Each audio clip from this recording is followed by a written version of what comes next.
Hey everyone, welcome to my prediction for AEW Forbidden Door 2024.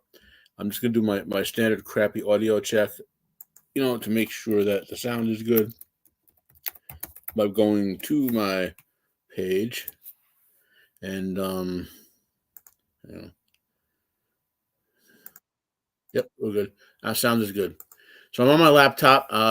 You know, for health reasons, I'm trying to how do I put it? Put it. Give myself another way to do some streaming and recording. Uh, anyway, this video, let me blow this up so you can see that what I'm seeing a little better. There's control up here. Oh, not that one. This one. See the our Forbidden Door matches. Here we go. Okay, so AEW Forbidden Door 2024. I'll give you my thoughts about each match and my predictions. Again, this is going to be just a short. I will be live later for Friday Pandemonium. Talk about a whole bunch of other stuff at 3:00 with Jacob. This is just So our first match is Chris Statlander and Momo Watanabe versus Willow and Tam Nakano. If this was just Statlander versus Willow, this Willow would be the winner, and she should be because this would be the end of that feud. But I think it's too soon to end that feud. I think it needs to get it. So this is basically a continuance match of the feud more than anything, and so Statlander and Momo should go over. The second, I don't know why this is the first match. Okay, I'll get to that later. And although I want to point out this first match could be on the AEW does do a pre-card, so to speak, that's not on the main show. So it's quite possible this match could be on the pre-show. It's not listed that way, but it's possible. Okay. Mariah May versus Saraya. In my opinion, this is a chance to win the top three matches in terms of pure in-ring wrestling. Granted, I haven't seen Saraya wrestle in quite a while. I saw on YouTube one or two matches from a year ago. That's about it. But if she still performs as she did last time I watched her regular Page, or shortly thereafter when she was Saraya in the Indies and all that, and Mariah May impresses me more and more in the ring. Tony Storm and Mariah May are both, in my opinion, two of the top 10, if not the top 5 female wrestlers right now. I like their partnership and their mentorship. Obviously, eventually, one of them is going to betray the other, and then Mariah May will probably get to put over if she does the face turn, right? Anyway, but in terms of this match, Mariah May can and should win. And I expect it to be very, very one of the top 3 matches. Next, we have personally, I would open, assuming that all 11 of these matches are on the actual PLE and not some of them in a previous, like in a pre-card, right? Assuming that's the case, this is the match I would have opened with. Okay, the Los Ingobernables de Japan versus the Lucha Brothers.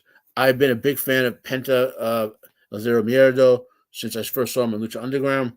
I like his in-ring style. I like his performative ability. Ray Phoenix, same thing. So, and then Mystico, another third man for this. I've always liked the 3-man format. I think it sets up great spots. But maybe granted I grew up on with Lucha Libre. I mean, I remember as a kid there were like between 3 and 5 Spanish language channels up in the UHF band, and Lucha Libre was all over the place. And I actually saw more Lucha Libre for a while as a kid than I saw WWE or AWA or NWA, which eventually WWE, obviously. So maybe I'm prejudiced with the three-man trios, as they say. But I would open with this match. I think, and it could have set the tone, and then you could have had, Statlander Willow as your possible early bathroom match. But I don't think that Statlander Willow should be a long match. It should go maybe 10 minutes or less. I know they'll but I Personally, I will enjoy this match a lot. I have a feeling maybe it's trios on for everyone. Now, as to the actual results of the match, okay, the Lucha Brothers and Mystical Cannon should win it. Right? So match number 4. Excuse me. That's I believe this is the Owen Hart match, the Owen Hart tournament match or whatever. Just based on the names here, Leo Rush is not winning. El Phantasmo is not winning.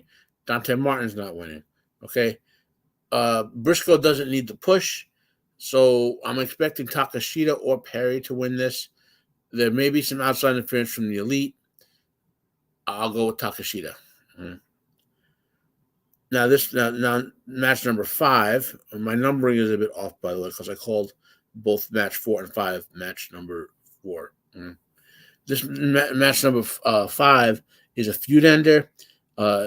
It's a short-term feud between Tyler Toni Storm and Mina Shirakawa. They're feuding over Mariah May. There's no reason why Tyler Toni Storm should lose this match. It's possible they may have Mariah May betray Toni Storm, thus leading to Toni Storm and Mariah May feuding, and therefore that should be Mariah May going over on Toni Storm at the end of that feud when it happens. It's way too soon for that. Now, granted, we all know AEW storylines suck, okay? They're doing things too fast. They do, given the tremendous amount of talent they have on the roster, which they do, by the way, because they prefer wrestlers to have a lot more time off, which lets them be healthier and whatnot. But that being said, everything is far too soon to break up Timeless Toni Storm and Mariah May. Okay, I know the are they aren't they girlfriends thing could be a little cringy at times. I admit that, but that being said, they work together as a mentor-mentee for sure in the wrestling aspect, way better than apart. Plus Tyler Toni Storm is still going strong in terms of, how do you put it? How would you say in terms of her push, so to speak? It's too soon for her to lose, and a loss here would basically hurt her. So who's going to win? It's going to be Tyler Toni Storm going over Mina. Now, what could happen if they were smart was Mina joins Team Storm and becomes another minion, right? And then that could set up the long-term face turn for Mariah May. Okay, but the problem is Tony Khan is not a good long-term storyteller. Okay, he pulls the trigger too fast, like almost Vince McMahon too fast, and I put that thinking beyond him. I'm predicting Tyler Storm wins and should win, and I would like to see Mina Shirakawa then join Team Storm after the match. Yeah. Match number 5 is which is match number 6, obviously, right? Anyway, that's our learning tree with Jericho and Big Bill versus and Jeff Cobb versus Samoa Joe, Hook, and Katsuyori Shibata.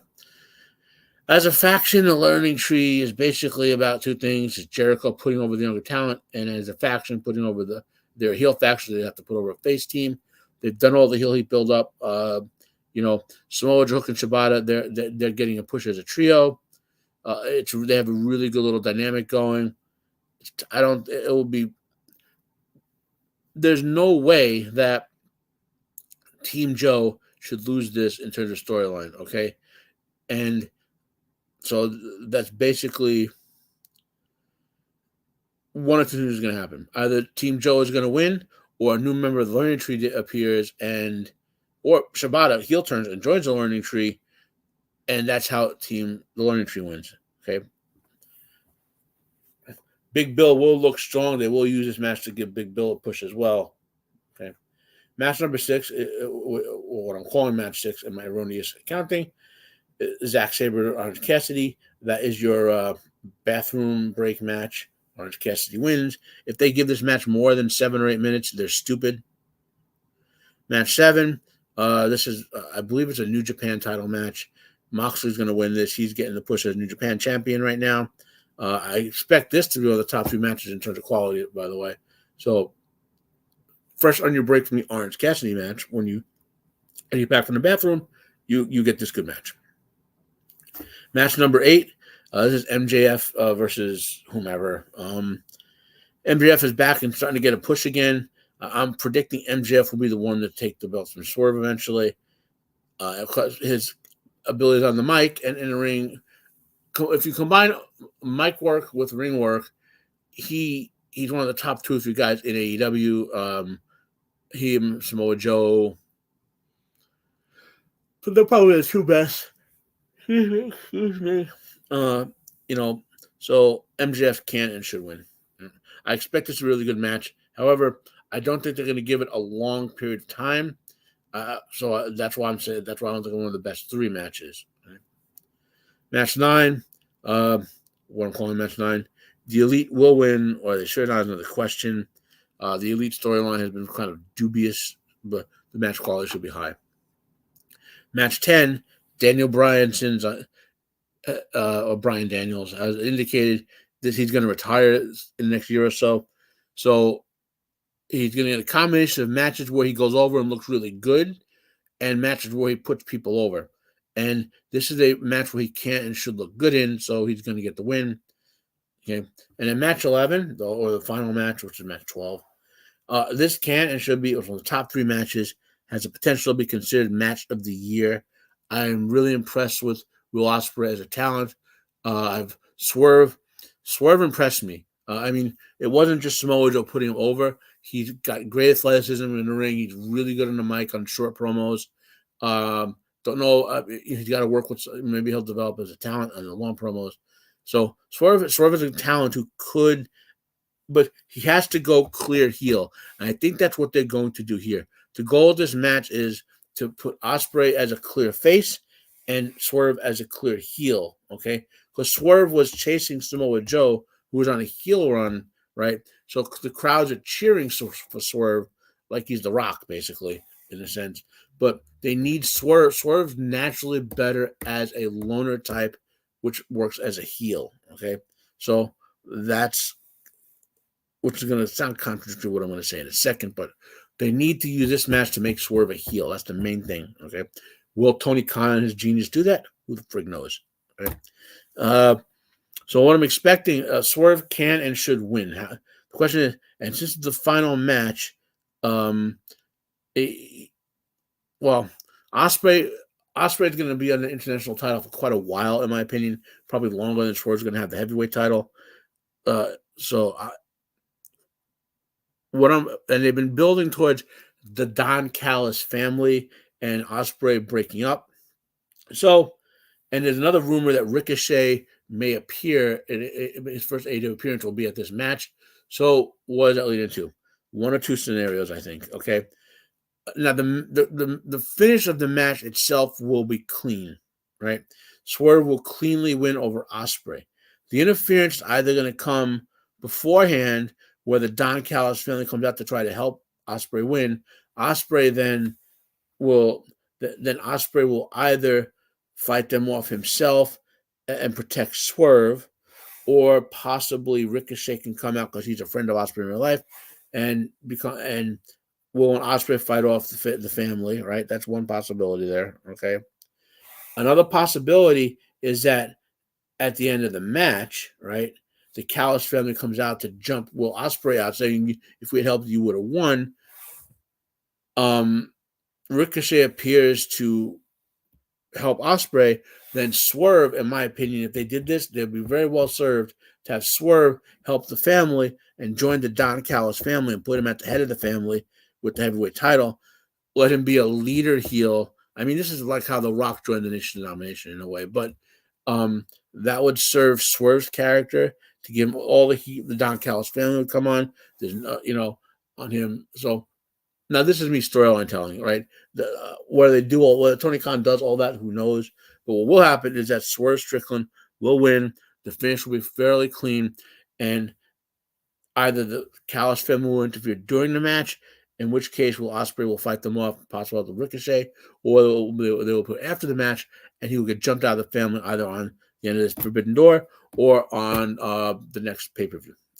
Those are my predictions for AEW Forbidden Door. I don't see any questions, so probably no one's really. This again, I'm not doing this as a live stream per se, but just to record my thoughts really quick, right? So if you can enjoyed that, please like, share, and whatever. Like if you like, dislike if you dislike. Share this out there. Forbidden Door, I believe, is tomorrow night, or yes, I think it's tomorrow night. Let's verify Forbidden Doors time. Verification. Oh no, June 30th. So it's on Sunday. So it's on Sunday. Okay, good. Right. That kind of makes sense because it's so good. It's on Sunday, even better. Anyway, also, so that means, by the way, people, that means AEW Collision and Dynamite will both happen before this event, and AEW needs to learn not to have their wrestlers who are going to show their stuff on the pay-per-view, the PLE, happen on the night before, have all the same stuff happen on Collision and Rampage. Okay, so they need to. So this is one of the kids who take advantage of their giant roster, have a bunch of different wrestlers you haven't seen or won't be at Forbidden Door do the weekday shows over the guys off Forbidden Door. Okay, that's my opinion. Right. Anyway, hope you enjoyed my take on it. Like I said, like if you like, dislike if you dislike, share it out with share out there if you can. My name is Matt from Rebel 73, or crazy cranky Matt Dudley, from the Dudley family. If you remember the reference when Uncle Dudley had like tons and tons of kids. Enjoy the weekend. Have a nice day.